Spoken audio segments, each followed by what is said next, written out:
ইতিহাসের পাতায় পাতায় লেখা আছে দূর দূরান্ত থেকে মানুষরা এসছে বাংলাকে জয় করবে বলে, বাংলাকে অনুভব করবে বলে।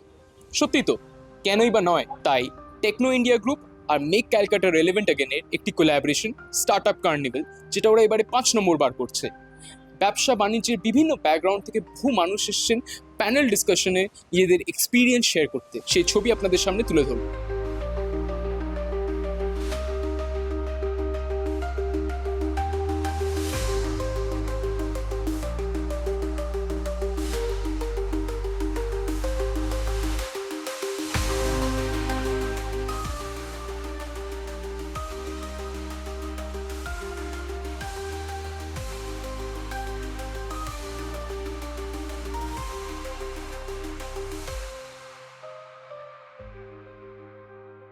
এই বিষয় নিয়ে কথা বলবার জন্য ব্যবসা বাণিজ্যের বিভিন্ন ব্যাকগ্রাউন্ড থেকে এসেছেন বহু বিশিষ্ট মানুষ। তারা কি বললেন তুলে ধরব। স্যার, আপনি যদি একটু আমাদেরকে বুঝিয়ে বলেন যে দুর্গাপুজোটা ঠিক কিভাবে একটা বিজনেস ব্যাকগ্রাউন্ড, একটা ইকোসিস্টেম ক্রিয়েট করে।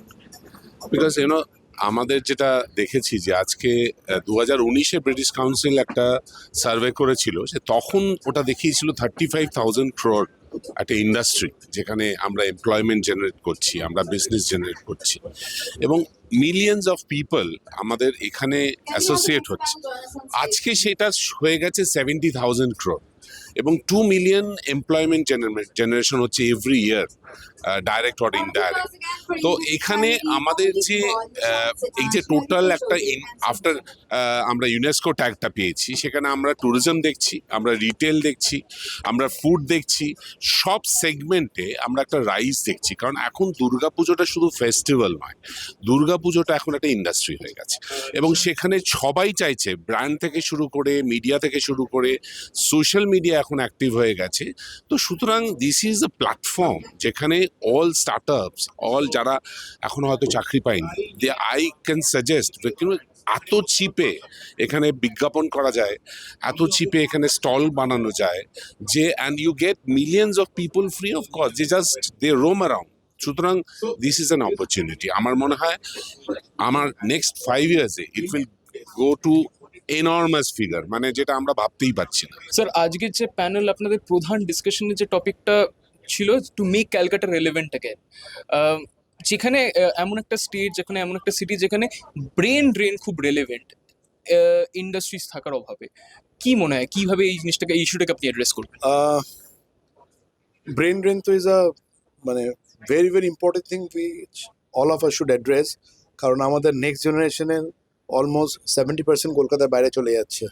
এটা হয়েছিল একসময় ইন্ডিয়ার অন্যান্য শহরে, কিন্তু তারপর তারা নিজেদের ঠিক করে ফেলেছে। আমরাও চেষ্টা করছি, এই নয় যে সবাই চলে যাচ্ছে। লাস্ট ইয়ার থেকে, লাস্ট ইয়ার কেন বল, লাস্ট 3-4 বছর থেকে lot of industries are coming in also. In our space, F&B, lot of restaurants are coming in, hotels are coming in. In the next 5 years, Calcutta will be the destination to be looking at.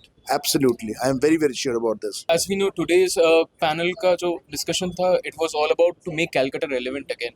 How do you think startups and businesses will be able to make Bengal relevant again? I think that unfortunately Calcutta does not have the reputation of having a lot of industry presence, but it's a very very vibrant city.